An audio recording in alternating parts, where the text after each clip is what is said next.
Have you ever felt like there's a darker version of yourself hiding beneath the surface? A version so powerful, so intense, that even you're afraid of what might happen if it ever fully emerged? Well, if you're an INFJ, that fear isn't just in your head. There's a transformation that every INFJ can undergo, and honestly, it's something that even the kindest, most empathetic INFJs dread becoming. Today, we're diving deep into the INFJ's final form, that shadow self that lurks in the corners of their personality. And trust me, you'll want to stick around because what we're about to uncover might just change how you see yourself forever. 1. The INFJ prison, understanding the cage they built. To understand where an INFJ is going, we need to understand where they've been. Most INFJs don't realize they're living in a prison. They've constructed it so carefully, brick by brick, that it feels like home. The construction begins early. As children, many INFJs were the emotional regulators in their families. Maybe one parent was unpredictable. Maybe there was tension between family members. Whatever the circumstances, the young INFJ learned that their job was to feel the emotions others couldn't or wouldn't feel. They learned to predict what people needed before those people even knew themselves. They became emotional thermostats, constantly adjusting their own temperature to keep the household balanced. This gift became their curse. Because once you develop the ability to manage everyone else's emotions, it's nearly impossible to stop. The INFJ learns that their own needs are less important than the stability of the system around them. They learn that their intensity is frightening to others, so they begin to dial it down. They learn that their directness can hurt people, so they start softening every opinion, every observation, every truth. Over decades, this becomes calcified. The INFJ isn't just choosing to be smaller anymore. They've forgotten they were ever anything else. Their intensity goes underground. Their vision gets compartmentalized into private journals and late-night conversations with trusted friends. Their power becomes invisible, even to themselves. But here's what's important to understand. This prison was built with good intentions. The INFJ wasn't trying to shrink themselves to be harmful. They were trying to survive in a world that felt too sharp, too loud, too uncertain. The prison was protection. The question is, what happens when that protection becomes a cage? 2. The cracks in the foundation, when the system breaks down. There's usually a moment, sometimes gradual, sometimes sudden, when the INFJ realizes that their carefully constructed system isn't working anymore. The accommodations they've made haven't actually created the peace they hoped for. The people they've sacrificed for often don't even notice the sacrifice. The institutions they've tried to serve from within have continued on their destructive paths regardless of how hard the INFJ worked to fix them from the inside. This realization is destabilizing. It's like discovering that you've spent 20 years solving a math problem that has no solution. All that effort, all that emotional energy, all that self-denial, and what does it amount to? Some INFJs experience this as burnout. They hit a wall where they literally cannot continue performing the role they've been playing. Their body forces them to stop. Their energy completely depletes. They find themselves unable to do the things that used to feel automatic. Listening patiently, managing others' emotions, holding space for everyone else's problems. Others experience it as a moral awakening. They start to see that real change doesn't come from accommodation. They realize that some systems need to be disrupted, not served. They begin to understand that their need to keep everyone comfortable has actually enabled harmful dynamics to continue. Many experience it as both.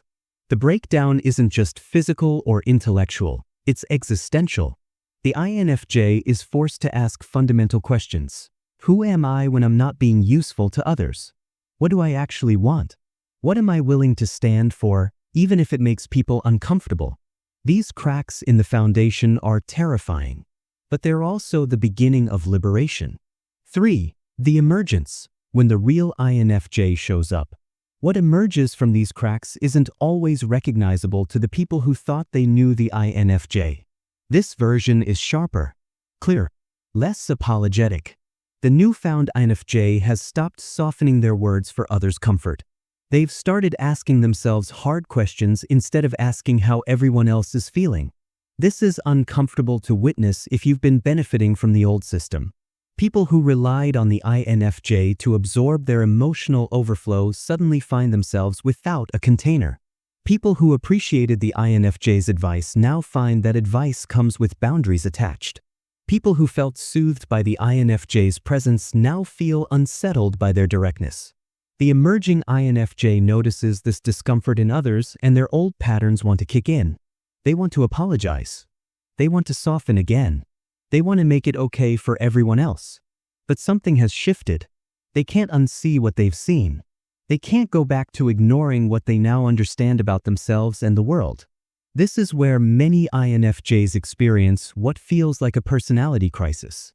They wonder if they're becoming cold. They worry they're losing their empathy. They fear they're turning into someone hard and unyielding. The truth is actually the opposite. They're not losing empathy. They're developing discernment about where that empathy gets directed. They're not becoming cold. They're becoming clear about what's actually theirs to fix and what isn't. The emerging INFJ is beginning to understand that compassion and boundaries aren't opposites. They're complementary forces. Real compassion sometimes means letting people experience the consequences of their choices. Real compassion sometimes means refusing to participate in systems that harm others. Real compassion sometimes means stepping back and letting others find their own way. 4. The vision crystallizes, from vague idealism to specific purpose. One of the most powerful things that happens in the INFJ's evolution is that their vision becomes concrete. For most of their lives, the INFJ has carried a kind of vague idealism. They know something is wrong with the world. They sense what could be better, but it's all pretty abstract. As they evolve, this abstract vision begins to crystallize into something specific and actionable. They start to see exactly what needs to change. They begin to understand not just the problem, but the solution. More importantly, they start to see their role in creating that solution. This is a fundamental shift from their earlier mode of operation. The younger INFJ wanted to help within existing systems.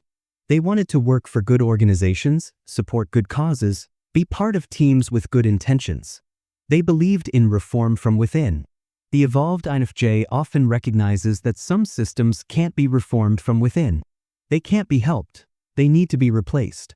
This realization is liberating and terrifying in equal measure. The evolved INFJ might leave a stable job to start something new. They might walk away from a community that no longer aligns with their values. They might stop investing energy in relationships that were built on them being convenient rather than being authentic. These aren't rash decisions. They're the result of years of careful observation and internal processing. But to the outside observer, they can look like sudden personality changes. The crystallized vision also comes with a new kind of stubbornness. The evolved INFJ isn't interested in compromise for compromise's sake. They understand that some things are negotiable and some things aren't. Their core values aren't negotiable. Their vision for what's possible isn't negotiable. Everything else is flexible, but those two things are fixed points around which everything else revolves. 5. The strategic mind awakens. Intelligence meets intensity. Most people assume that INFJs are feeling-based. They're intuitive. They operate from the heart. While this is partially true, there's something else happening beneath the surface that often goes unnoticed. INFJs have incredibly strategic minds. When an INFJ allows their strategic thinking to emerge, when they stop apologizing for it and start trusting it, something powerful happens. They begin to see systems, patterns, and leverage points that others miss entirely. They understand how organizations actually work, not how they're supposed to work. They can identify the real power structures and the invisible dynamics that determine outcomes. This strategic intelligence combined with their intuitive understanding of people creates a unique kind of power. The evolved INFJ can read a room and understand not just the emotions present, but the political dynamics, the hidden agendas, the unstated hierarchies. They can observe a person and understand not just what they're saying, but why they're saying it and what they actually want. This combination is potent. It's like having the ability to see 3 moves ahead in chess while also being able to sense what your opponent is feeling. The evolved INFJ can navigate complex situations with an ease that often shocks people who've known them for years. The scary part, the part that even scares the INFJ, is that this power can be used for good or for harm.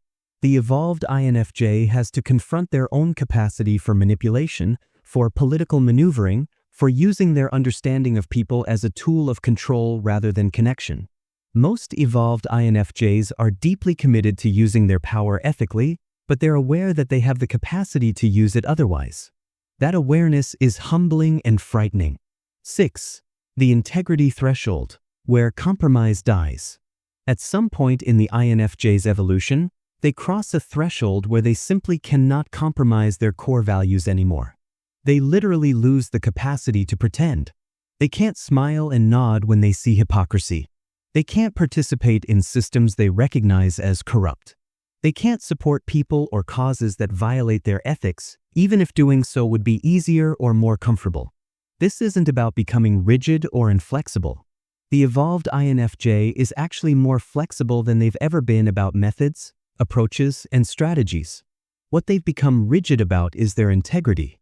There's simply no amount of external pressure that will make them betray their core values.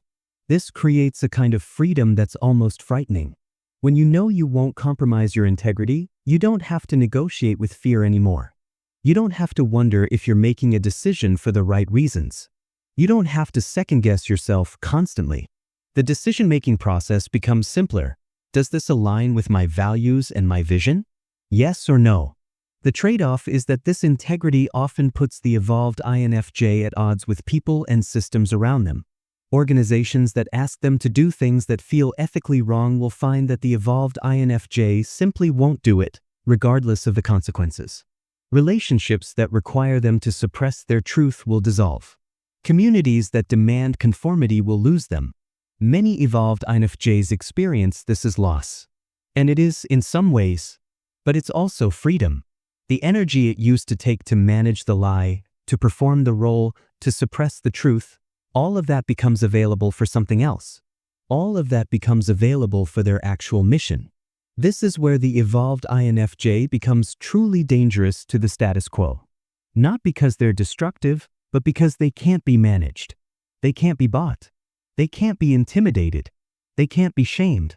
They can only be opposed or supported, but they cannot be controlled. 7.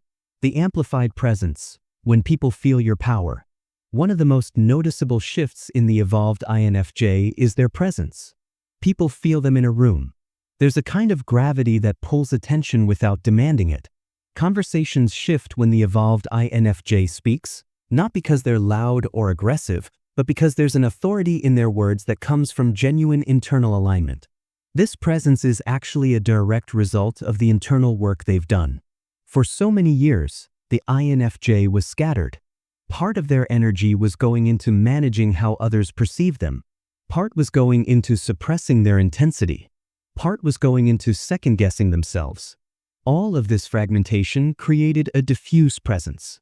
They were physically there, but their power was scattered and diluted. The evolved INFJ has collected all of that scattered energy and focused it. They're not managing perception anymore. They're not performing. They're not divided against themselves. They're simply showing up as who they are, and that wholeness creates a kind of magnetism that's hard to describe but immediately recognizable to people around them. This presence can be mistaken for coldness by people who knew the earlier version of the INFJ. They might perceive the directness as rudeness. They might interpret the unwillingness to smooth over conflict as hostility. But what's actually happening is that the INFJ has stopped using their warmth as a tool of avoidance. They're still capable of deep warmth and connection, but they're not using it to manage other people's comfort anymore. The evolved INFJ's presence is also associated with decisiveness. They've done the internal work. They know what they stand for. When they make a decision, it comes from a place of clarity rather than anxiety. People can feel that clarity, and it either attracts them or disturbs them. There's no middle ground anymore. The evolved INFJ is not the kind of person who's slightly familiar to everyone. They're the kind of person people have strong reactions to. 8. The loneliness that comes with authenticity. Here's something that doesn't get talked about nearly enough. The evolved INFJ is lonely in a way the smaller INFJ never was. The earlier INFJ had the loneliness of being misunderstood, but they also had the comfort of being useful. They were needed. They had a place in the ecosystem. They were the counselor, the helper, the one who understood. The evolved INFJ has traded that particular comfort for something else, authenticity. But authenticity comes with its own kind of loneliness. Because most people aren't operating at that level of honesty and integrity. Most people are still managing perception. Most people are still performing. Most people still believe you need to be a certain way to be acceptable. The evolved INFJ finds themselves in a strange position. They're more connected to themselves than they've ever been, but they feel more isolated from others. The relationships that used to sustain them have shifted or dissolved. The communities that used to feel like home now feel like places where they have to pretend. The version of themselves that people loved is gone, and people often grieve that loss. This loneliness is actually where many INFJs hesitate in their evolution. It's the moment where they consider going back to being smaller, nicer, more accommodating.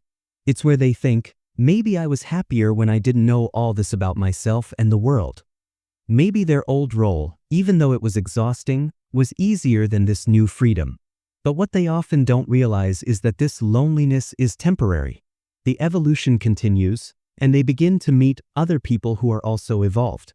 They find communities of people who don't need them to be anything other than who they are.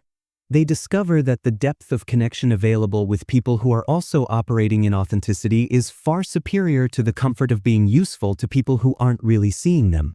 The evolved INFJ learns that some loneliness is the price of integrity. And it's a price worth paying. 9. The shadow side, confronting what they're capable of. In the process of claiming their power, the evolved INFJ has to confront their shadow. They have to acknowledge that they're capable of things they'd rather not admit to themselves. They understand manipulation. They understand psychological leverage. They understand how to get people to do what they want. They understand how to exploit vulnerabilities. They have the capacity for cruelty dressed up as compassion. This confrontation with the shadow is crucial. It's the difference between an evolved INFJ who's genuinely integrated and an INFJ who's just traded one kind of dysfunction for another. The INFJs who refuse to acknowledge their capacity for harm are the ones who end up causing the most damage, because they have no internal checks on their power. The evolved INFJ who's done the work acknowledges their shadow fully. They understand that they could use their gifts to manipulate and control. They recognize the moments when they're tempted to do so. And they make a conscious choice every single day to use their power in service of their values rather than their ego. This is actually what makes the evolved INFJ trustworthy. It's not that they're incapable of causing harm. It's that they're aware of their capacity and they've chosen not to act on it. There's a mature accountability that comes with this awareness. They understand that power without accountability is just tyranny dressed up in different clothing. The confrontation with the shadow also helps the evolved INFJ develop genuine humility. They're not humble because they're small or because they're trying to be nice. They're humble because they understand how much damage they're capable of causing and they've decided to be careful with that power. That's a very different kind of humility, and it's far more solid. 10. The mission becomes personal, from helping to changing systems. At a certain point in the evolved INFJ's journey, their mission stops being abstract and becomes intensely personal. They're not just thinking about helping people anymore. They're thinking about changing the systems that have harmed them, that have harmed people like them, that continue to harm others.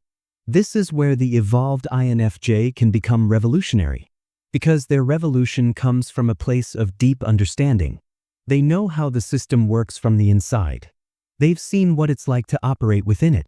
They understand its logic and its pathology. They know where the leverage points are, and they're willing to disrupt the system to create something better. Many evolved INFJs go on to create new organizations, new movements, new ways of being in the world. They don't do it because they want recognition. They do it because they can't not do it. They've seen what's possible and they can't accept what currently exists. This drive to change systems sometimes comes across as obsessive or even manic to people who don't understand where it's coming from. But what's actually happening is that the evolved INFJ has finally given themselves permission to pursue something bigger than fitting in. They've given themselves permission to be changemakers rather than helpers, to be architects rather than support staff, to be leaders rather than behind-the-scenes counselors. The mission becomes personal in another way too. As the INFJ evolves, they begin to understand that their personal healing is connected to the healing of the systems and structures around them. They can't fully heal while participating in systems that are sick. So their personal growth becomes inseparable from their work to change those systems. 11. The final form, integration and unstoppable motion. The final form of the INFJ isn't a destination. It's not something you reach and then stay at. It's more like stepping into a current that's constantly moving. The evolved INFJ in their final form is dynamic, adaptive, and absolutely committed to their vision while remaining flexible about how to achieve it. The final form INFJ has integrated seemingly opposite qualities. They're both soft and strong, both compassionate and fierce, both humble and confident, both connected to others and willing to stand alone. These aren't contradictions, they're complementarities that create a kind of wholeness most people never achieve. What makes the final form INFJ unstoppable is that they're no longer motivated by fear. They're not trying to avoid abandonment anymore. They're not trying to prove their worth. They're not trying to maintain an image. They're simply moving towards something, and nothing can really stop that forward motion. You can slow them down, but you can't stop them. You can oppose them, but you can't deter them. You can try to manipulate them, but they'll see through it. The final form INFJ is also deeply aware of the cost of their power. They understand what they had to give up to get here. The innocence, the comfort of belonging completely, the safety of being small. They don't regret it, but they honor it. They understand that not everyone is willing or able to pay this price, and they don't judge people for that. In their final form, the INFJ becomes a kind of force of nature. Not destructive, but certainly not containable. They move through the world according to their own internal compass. They attract people and opportunities that align with their mission. They repel people and situations that don't. They create, they build, they disrupt, and they transform. Most importantly, in their final form, the INFJ has stopped being afraid of themselves. They've stopped apologizing for their intensity, their vision, their power, their authenticity. They've stopped trying to make themselves smaller to fit into other people's comfort. They've stopped performing. They've stopped managing perception. They're simply living in alignment with who they actually are. The fear itself, understanding why INFJs dread this transformation. The reason many INFJs fear their final form isn't because it's destructive. It's because they understand what it will cost them. They understand that becoming fully themselves will mean losing relationships, leaving communities, walking away from situations that used to feel safe. They understand that power brings responsibility and that not everyone will appreciate the changes they make. There's also a fear of irreversibility. The INFJ knows that once they step fully into their power, they can't go back to being small. They can't unsee what they've seen. They can't unknow what they've learned about themselves and the world. The innocence is gone. The option to retreat into comfortable performance is no longer available. And perhaps most importantly, there's a fear of what they might do with their power. INFJs have such strong values around ethics and integrity that they often fear their own capacity for harm. They worry that if they stop suppressing themselves, they might become something dangerous. The irony, of course, is that the INFJs who acknowledge this fear are the ones most likely to use their power wisely. Conclusion: you are becoming. If you're reading this and you're an INFJ, I want you to know something. You're already in the process of becoming your final form. You might not feel like it yet. You might still be in the phase where you're questioning whether you're losing your compassion. You might still be experiencing the loneliness that comes with authenticity. You might still be grieving the version of yourself that others were comfortable with. But you're becoming. And it's okay to be afraid. It's okay to hesitate. It's okay to mourn what you're leaving behind. All of that is part of the process. What you need to know is this. On the other side of that fear is a version of yourself that's more powerful, more authentic, and more capable of creating real change than you can currently imagine. On the other side is freedom. On the other side is the ability to contribute your gifts without diminishing yourself. On the other side is the chance to build something that actually matters. The final form INFJ isn't someone to fear becoming. It's someone to move toward with intention, courage, and patience. It's the most authentic version of yourself. It's your power fully claimed. It's your vision fully embodied. And it's going to change everything, starting with you.